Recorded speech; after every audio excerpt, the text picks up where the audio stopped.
welcoming His Excellency Bola Ahmed Tinubu.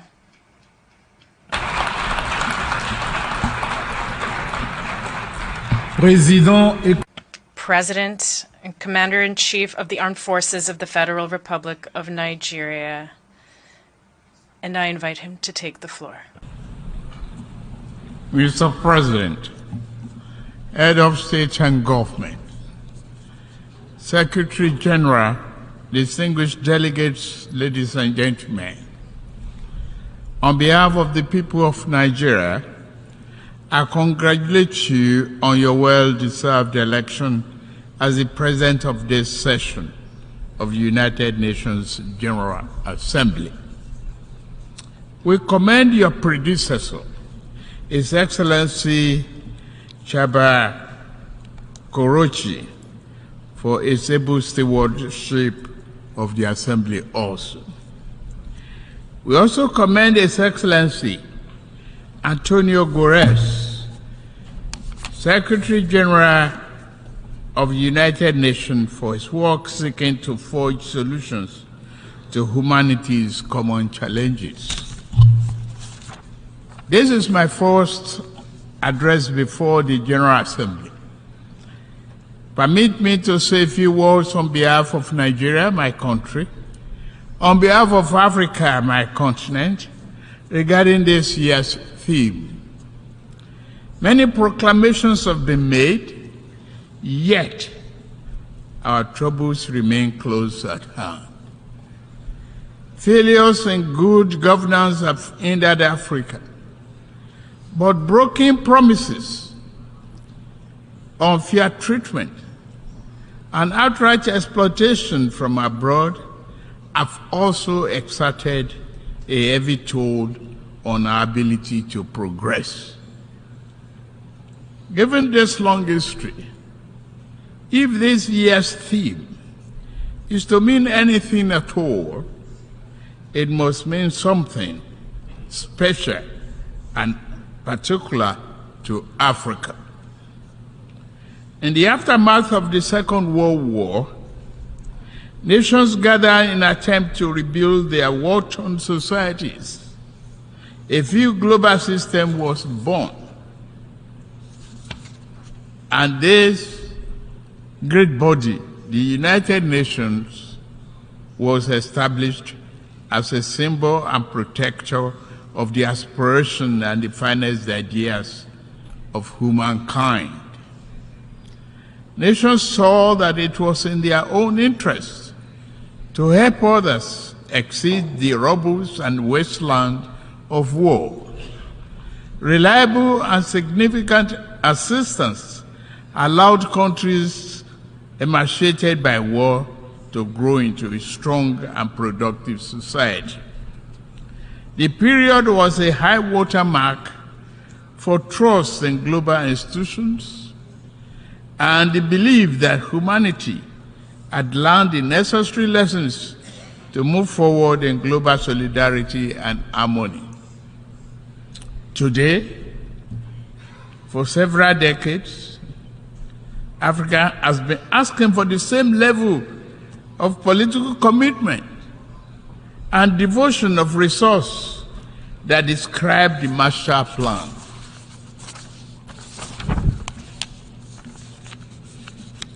We realize that underlying conditions and causes of economic challenges facing today's Africa are significantly different from those of post-war Europe. We are not asking for identical programs and actions. What we seek is an equal, firm commitment to partnership.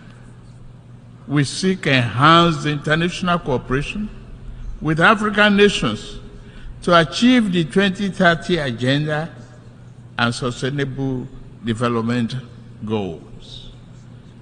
There are 5 points I want to highlight. First, if this year's theme is to have any importance at all and any impact, global institutions, other nations, and their private sector actor must see Africa as a development priority, not just for Africa, but in the interest of us all as well. Due to both long-standing internal and external factors, Nigerians and Africa's economic structures have been skewed to impede development, industrial expansion, job creation, and the equitable distribution of wealth. If Nigeria is to fulfill its duty to its people, I know, and the rest of Africa, we must create jobs and the belief in a better future for our people. We are pushing for that. We must also lead by example, and we are doing so, to foster economic growth and investors' confidence in Nigeria, and remove the costly and corrupt fuel subsidy while also discarding a noxious exchange rate system in my first few days in office. Other growth and job-oriented firms are in the wings. I'm mindful of the transient hardship that reform can cause. However, it is necessary to go through this phase in order to establish a foundation for durable growth and investment to build the economy our people deserve. We welcome partnership with those who not mind seeing Nigeria and Africa assume larger roles in the global community. The question is not whether Nigeria is open for business. The question is how much of the world is truly open to doing business with Nigeria, and how African is an equal, mutually beneficial manner. Direct investment in critical industries, opening airports to a wider range and larger quantity of African exports, and meaningful debt relief are important aspects of the cooperation we seek. Second, we must affirm democratic governance as the best guarantor of sovereign will and well-being of the people. Military coups are wrong, as in any titled civilian political arrangement that is, will perpetuate injustice. The wave-crossing part of Africa does not demonstrate favor towards coup. It is a demand for solution to perennial problem. Let us dig it deeper. Regarding Niger, we are negotiating with the military leaders. As chairman of ECOWAS, I seek to help establish democratic governance in a manner that addresses the political economy challenges confronting that nation, including violent extremists who seek to foment instability in our region. I extend a hand of friendship to all of you who may genuinely support this mission for a democratic governance in that nation. This brings me to my third crucial point. Our entire region is locked in protracted battle against violent extremists. And the turmoil, a dark channel of inhuman commerce has formed. Along the route, everything is for sale. Men, women, and children are seen as chattel. Yet, thousands reach the Sahara, hot and sand, and the Mediterranean cold death in search of a better life. At the same time, machineries and extremists with their lethal weapons and vile ideologies invade our region from the north. This harmful traffic undermines the peace and stability of the entire region. African nations will improve our economies so that our people do not risk their life to sweep the floors and streets of other nations. We also shall devote ourselves to disbanding extremist groups on our turf. Yet, to fully contain this threat, the international community must strengthen its commitment to arrest the flow of armed and violent people into West Africa.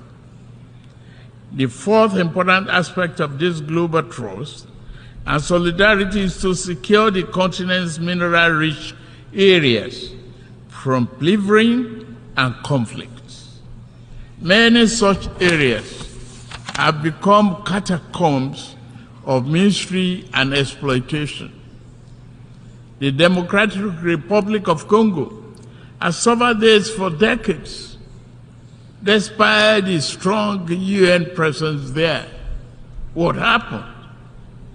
The world economy owes the Republic of Congo much but gives her very little.